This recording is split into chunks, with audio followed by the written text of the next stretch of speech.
सरकार बना करके इस कानून को कूड़ेदान में फेंकना। सीए एनआरसी का भी हम लोगों ने प्रस्ताव जो भेजा था कि नहीं भेजा था कि किसी भी कीमत पे बिहार में नहीं लागू होगा वक्फ संशोधन बिल।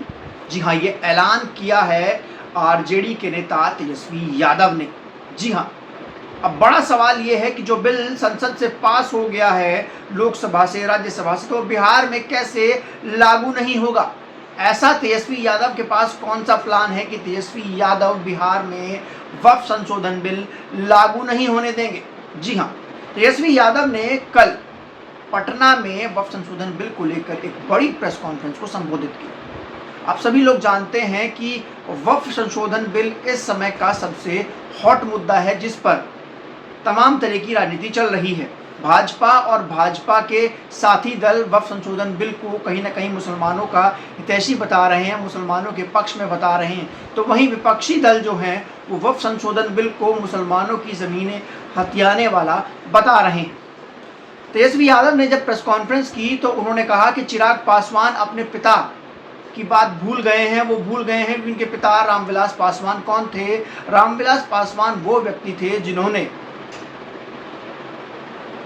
गोधरा कांड पर एनडीए सरकार से इस्तीफा दे दिया था।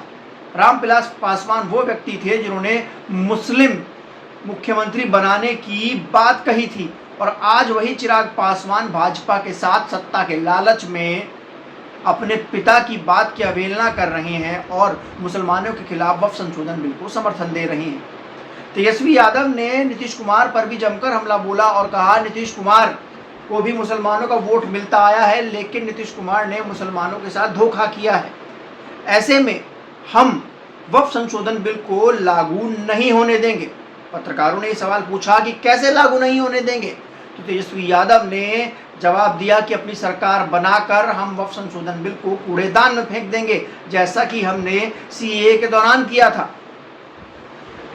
अब ये बड़ा सवाल है कि क्या तेजस्वी यादव 2025 नवंबर में विधानसभा चुनाव जीतकर वक्फ संशोधन बिल को अपनी विधानसभा से खारिज करवा देंगे, या फिर नीतीश कुमार फिर से चुनाव जीतेंगे, फिर से मुख्यमंत्री बनेंगे और वक्फ संशोधन बिल ऐसे ही लागू हो जाएगा।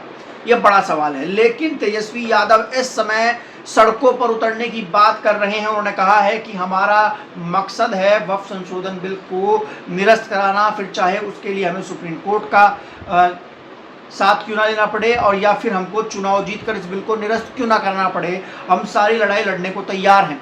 लेकिन अगर इस बिल को विधानसभा से निरस्त कराना है तेजस्वी यादव को, तो उसके लिए उनको चुनाव जीतना होगा, और चुनाव जीतने के लिए तेजस्वी यादव को सड़कों पर उतरना होगा। तेजस्वी यादव को अभी से बिहार में एक बड़ा माहौल बनाना होगा, वो भी जब बीजेपी 80 बनाम 20 की राजनीति पर अड़ी हुई है, जब बीजेपी हिंदुत्व और सांप्रदायिकता की राजनीति पर अड़ी हुई है। तो ऐसे में तेजस्वी यादव के लिए बिहार में चुनाव जीतना अपने आप में एक बड़ी चुनौती हो जाएगा।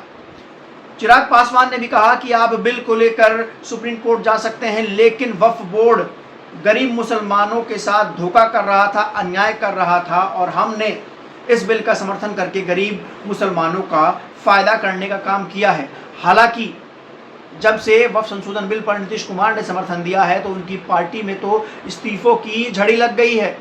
अब आलम यह हो गया है कि नीतीश कुमार और उनकी पार्टी के लोग अपने मुस्लिम नेताओं को सामने बिठा कर वक्फ के फायदे गिनवा रहे हैं। जी हाँ, जैसे कोई डेली सोप का ऐड होता है तो ये खरीदिए तो ये फ्री, वो खरीदिए तो वो फ्री, तो उस तरीके की बयानबाजी जो है वो नीतीश कुमार अपने मुस्लिम नेताओं से करवा रहे हैं। लेकिन यहाँ पर एक बड़ा फायदा तेजस्वी यादव को होता नजर आया। जो बिहार का मुस्लिम वोटर डाइवर्ट हुआ करता था, जो चिराग पासवान नीतीश कुमार के पास जाया करता था, अब वक्फ संशोधन बिल के बाद वो वोटर चिराग और नीतीश कुमार की तरफ जाने को तैयार नहीं है। वो वोटर सिर्फ और सिर्फ तेजस्वी के पास आ रहा है। लेकिन इससे बड़ा नुकसान और तेजस्वी को भी हो सकता है कि अगर चुनाव सांप्रदायिक हो जाता है तो फिर 80 बनाम 20 का फॉर्मूले पर भाजपा चुनाव लड़ेगी, और उस फॉर्मूले पर भाजपा को हराना मुश्किल ही नहीं नामुमकिन जैसा दिखाई देता है। लेकिन अभी की सबसे बड़ी खबर यह है कि वक्फ संशोधन बिल लागू नहीं होने देंगे बिहार में तेजस्वी यादव। उन्होंने कहा है कि सरकार लाकर इस बिल को कूड़ेदान में फेंकने का काम किया जाएगा। अब देखना यह है कि क्या तेजस्वी यादव की सरकार बिहार में आती है और क्या वो इस बिल को कूड़ेदान में फेंकते हैं, या फिर तेजस्वी यादव इस बार भी जीत से चूक जाएंगे और बिहार के मुख्यमंत्री बनने का सपना और वक्फ संशोधन बिल को ना लागू करने का सपना जो है वो उनका सपना ही रह जाएगा। ये वीडियो आपको कैसा लगा हमें लिखकर जरूर बताइएगा। वीडियो को लाइक कीजिएगा, चैनल को सब्सक्राइब कीजिएगा और ऐसे ही बने रहिएगा हमारे साथ। तब तक के लिए चलते हैं, नमस्कार, धन्यवाद।